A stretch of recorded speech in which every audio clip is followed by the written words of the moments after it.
$30,042. That's the one-year VA disability gap hiding behind some 60% ratings. Professor Adeyemi is here to help us separate the rating on the letter from the payment rule behind it. Coming up, I'll show you the 5 legal ways several conditions can count as one. Start with the universal number. In 2026, 60% pays a veteran alone $1,435.02 each month. That's tax-free VA compensation before any dependent additions. We're continuing the rating-by-rating audit, but this is the first rung where the ratings composition can matter as much as the total printed at the top.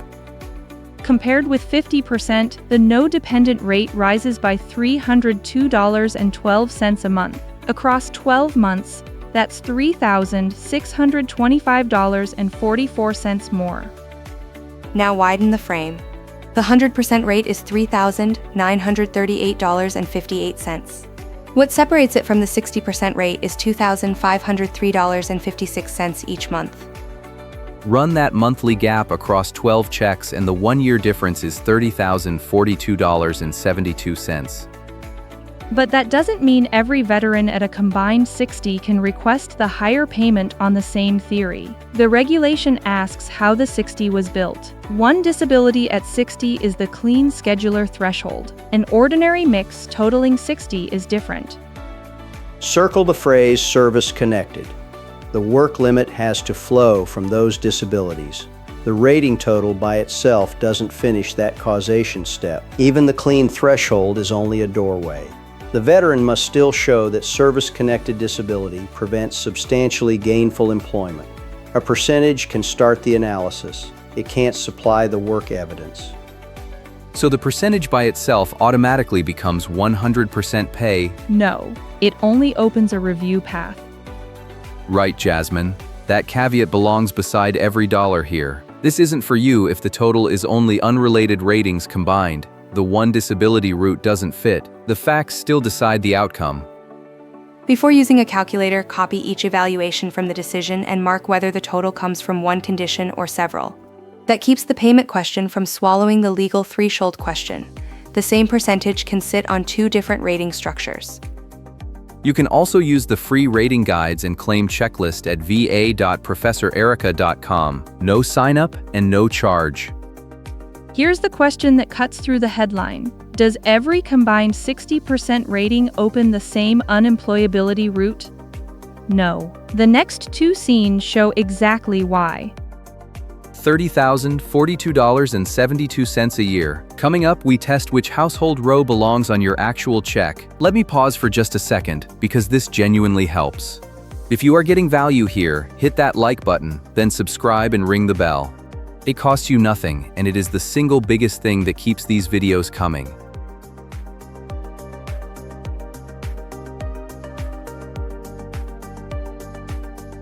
Put the $30,000 gap aside. The veteran alone rate starts the 60% table, but your real check turns on who VA currently recognizes in your household. The table looks simple until 2 veterans at the same rating can receive different amounts. I want the exact household paths because this is where a missing spouse or child changes the deposit. The column decides. Veteran alone is the base column, $1,435.02 a month. That's the clean starting number before dependent additions. Spouse column, $1,566.02. One child with no spouse lands in a different dependent status row, $1,523.02 a month. The first child adjustment isn't a universal flat add-on detached from the household row. Different column, same 60% rating. The receipts say $1,663.02 with a spouse and one child. On this path, the spouse adjustment is $131 and the first child adds $97 to the veteran alone rate. Total, $1,663.02. But the table keeps branching. Each additional child under 18 adds $65 at the 60% rate. Additional means after the child already included in the household row. School child column, plus $211. If VA recognizes that a spouse receives aid and attendance, the 60% table lists another $121. These additions depend on eligibility and the dependent record, not simply on writing a name beside the rating. I've defended pineapple pizza on principle, but this one looks obvious. Dependent compensation begins at 60? No. It starts at 30%. At 60, the household amounts rise, but dependent compensation isn't a brand new benefit. A combined rating of at least 30% already creates that eligibility path. Make the audit concrete. Put the award beside your current household record and compare every recognized dependent. Check the spouse line and each child. A qualifying school child or spouse aid and attendance entry needs the same scrutiny. The correct percentage can't repair an incomplete dependent record. That's how a lawful rate and a wrong deposit can exist together. So I'd mark each mismatch before touching the calculator. The table can tell me what a recognized household should receive. It can't tell me whether VA has the current household on the award. That missing record question comes first. The 30% eligibility floor doesn't fix one stale line. Verify every dependent on the award. But a qualifying relationship isn't the same as the household the award currently recognizes. Keep the supporting document and effective date beside the notice, so you compare the household row instead of assuming the published table is wrong. That distinction tells you whether to correct the record or read the table again. Once your household row is right, the next question is harder. What kind of 60 produced the rating?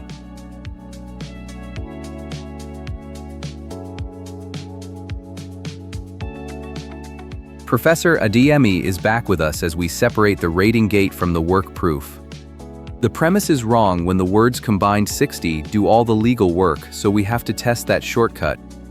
The regulation has a one disability route and a multiple disability route. They use different percentage tests, and a total on the award letter doesn't tell you which test you satisfy.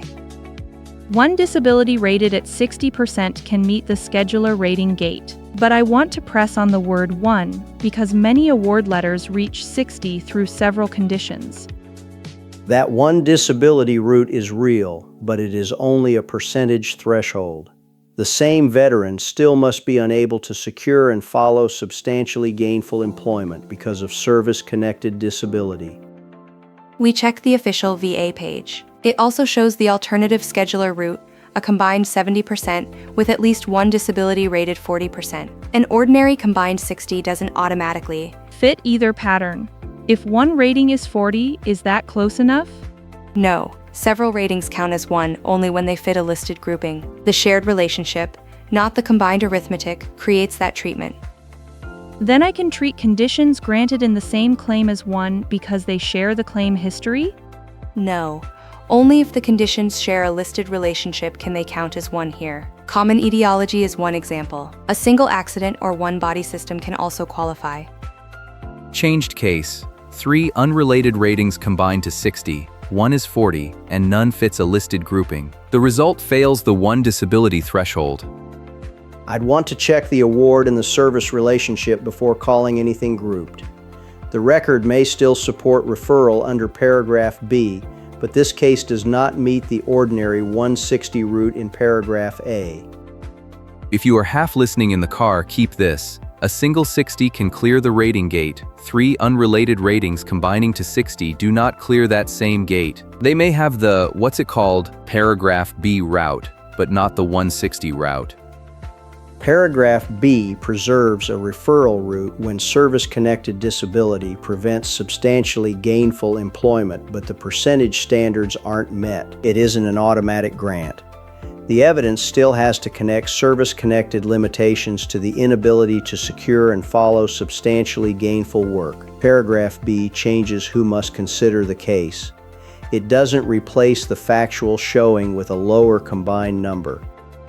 I was treating the total as the answer.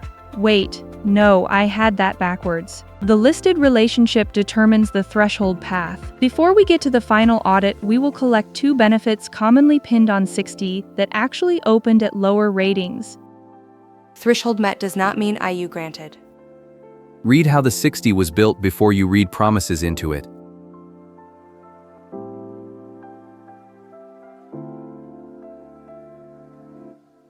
Read how the 60 was built. Here is the promised payoff. The regulation names 5 specified groups that may count as one disability for this percentage test. The regulation doesn't say close enough. Jasmine, read the actual line, the one that defines the category, not a summary. It says the following will be considered as one disability. First, disabilities of one or both upper extremities or one or both lower extremities. The regulation includes the bilateral factor when it applies. Second, disabilities resulting from a common etiology or a single accident may count as one. The shared cause or accident is the bridge. A matching percentage is not. Third, disabilities affecting one body system may count as one. The regulation names orthopedic, digestive, and respiratory examples. It also names cardiovascular, renal, and neuropsychiatric systems. Fourth, multiple injuries incurred in action may count together. The words incurred in action do the work. Military service by itself is not the category. Fifth, multiple disabilities incurred as a prisoner of war may count together. 5 categories. The exact mechanism I promised up top, and 5 is the small number. The larger one behind this threshold is the $30,042 annual gap we opened with. But the grouping rule is for this unemployability percentage test. It doesn't rewrite the combined evaluation on the award letter, and it doesn't establish the work limitation by itself. Before we finish, here is the harder audience-shaped question. Do similar diagnoses or one decision make several ratings one disability? Not by themselves. The deciding relationship must be one the regulation actually lists. My greyhound Newton sleeps through every recording, but sharing the room does not make him a panelist. Sharing one decision does not make unrelated conditions one disability. A common medical cause or one accident can matter. 2 unrelated conditions that merely arrived in the same envelope become A 6th category? No. right. Fenrir, document the actual relationship. Extremities, common cause or accident, or one body system. For the final 2 categories, identify the injuries incurred in action or the prisoner of war disabilities. Build one line for every condition in the proposed group. Write its individual evaluation and the listed relationship beside it. If you can't state that connection precisely, stop calling the ratings one disability until the record supports it. The 5 category promise is paid. Now the 60 trap has one question left. Which 2 benefits did 60 never newly unlock?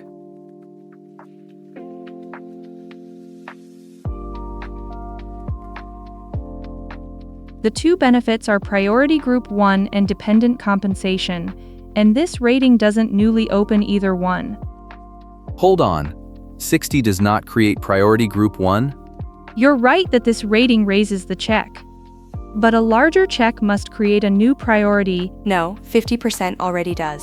Priority Group 1 was already available on the prior rung for a veteran with a service-connected rating at or above 50%. Reaching 60 preserves that placement. There isn't another priority tier above it. That is the 60 trap resurfacing. A bigger payment number can make an older benefit look new. It is not new. The rating crossed that healthcare threshold one rung earlier.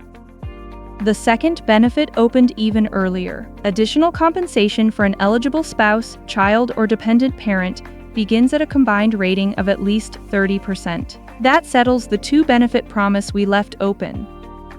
Both things are true. 60 raises amounts, not eligibility.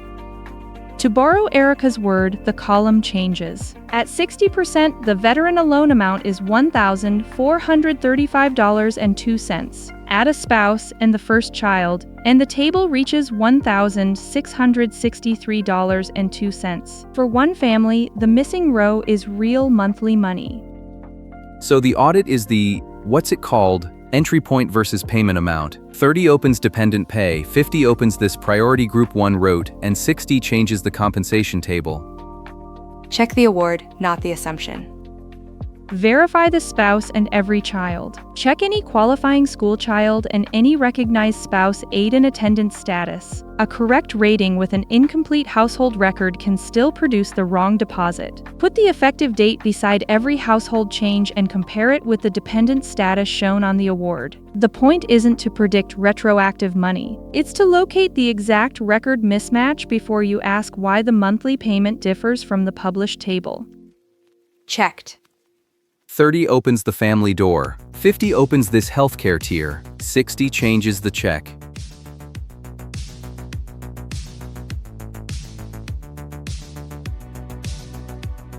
Professor Adiemi is still with us for the final audit. 4 records decide whether your 60% story is complete.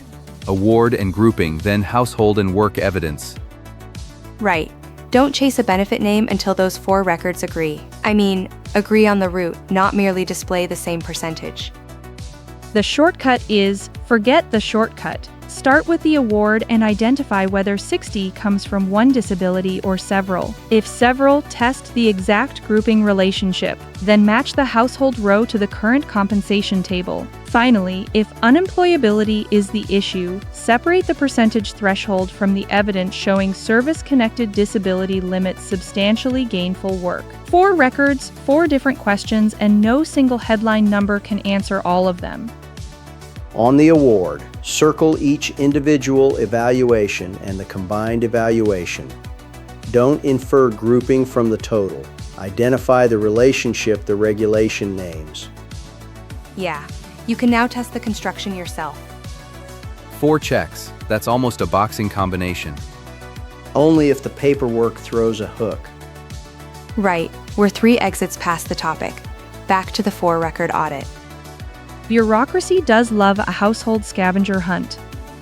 For the work record, connect the limitation to service-connected disability, a rating percentage, a job problem, and a diagnosis sitting side by side are not yet the causal Evidence. connection. Evidence still has to show that service-connected disability caused the work limitation.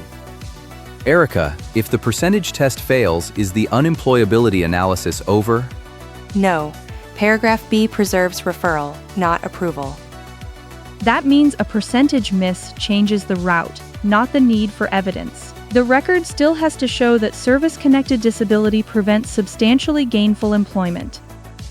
The money stop is exact, $1,435.02 a month for a veteran alone at 60, with a $30,042 annual gap to the 100% rate. Use that gap as a reason to audit, never as a predicted award. Professor Adiemi, thank you. Your sharpest point was the one this topic needs most. Threshold evidence and work evidence are separate. Glad to help. Audit the record. My recommendation, map how the award was built first, then measure the payment gap. Send this to the veteran who needs the 4 record audit before assuming the headline settles the check. If this helped you separate the 60% number from the rule behind it, like this episode and subscribe for the next rating audit. Which line will you verify first on your own award: rating, construction, dependence, or work evidence? Walk away with this: the same total doesn't prove the same route. Bring the letter, bring the facts, and we'll meet you at the next rung. Take care.